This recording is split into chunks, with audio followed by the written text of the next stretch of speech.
Naitwa Gaston Shundo Garubindi, wakili lakini mkurugenzi wa sheria na haki za binadamu Chadema.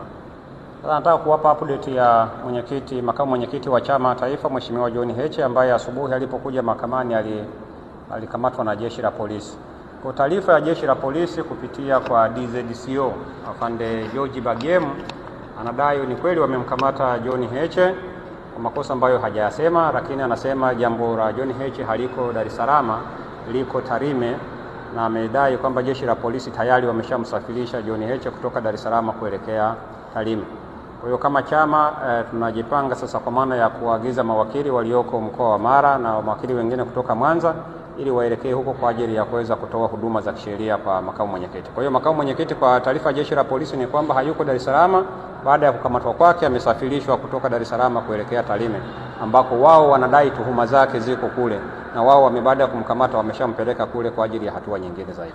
Kwa hiyo nilitaka niwape update hiyo kwamba makamu mwenyekiti tayari ameshasafirishwa, ameelekea au amepelekwa Tarime ili aweze kwenda kuambiwa hizo tuhuma ambazo wanamtuhumu nazo. Ni hayo tu kwa sasa. Mbona imekuwa pesa sana? Wanachukua asubuhi ile katika hiyo safirisha na wanasafisha kwa njia gani? Swala sasa kama ni mapema zaidi au sio mapema zaidi, hiyo ni logistic ya jeshi la polisi.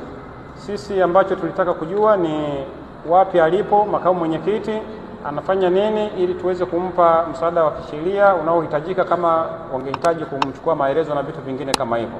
Sasa polisi wanasema kwa kauli yao kwamba tayari wao wameshamsafirisha.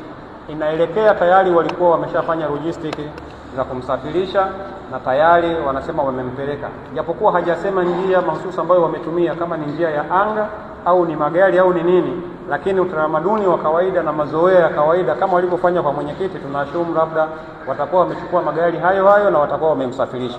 Sasa sisi tunachukua maneno rasmi ya jeshi la polisi kwamba wanaye na wanamsafirisha au wameshamsafirisha kuelekea huko Tarime. Kwa njia gani sisi hatujui ni kwa njia gani, lakini wameshamsafirisha kuelekea Tarime ili aende akaambiwe hayo mashtaka yanayomkabili. Kwa hiyo tunasubiri au tunatarajia kwamba mawakili watakapofika Tarime polisi kule watamkuta makamu mwenyekiti akiwa ameshafika, au watakapowasilishwa kule wataweza kumpa msaada wa kisheria. Wakili, kabla ya makamu kuchukuliwa leo asubuhi katibu mkuu wakati anatoa taarifa kwa umma alisema makamu mwenyekiti hakuwa amepewa wito wowote wa kuitwa. Ni vile tunashangaa tu kwa nini kiongozi mkubwa kama makamu mwenyekiti anaweza kuvamiwa au kuviziwa hapo nje ya geti la mahakama na kukamatwa, sababu kwa hadhi yake, kwa nafasi yake ya uongozi angeweza tu kuitwa kwamba tuna jambo na wewe kituo chochote cha polisi.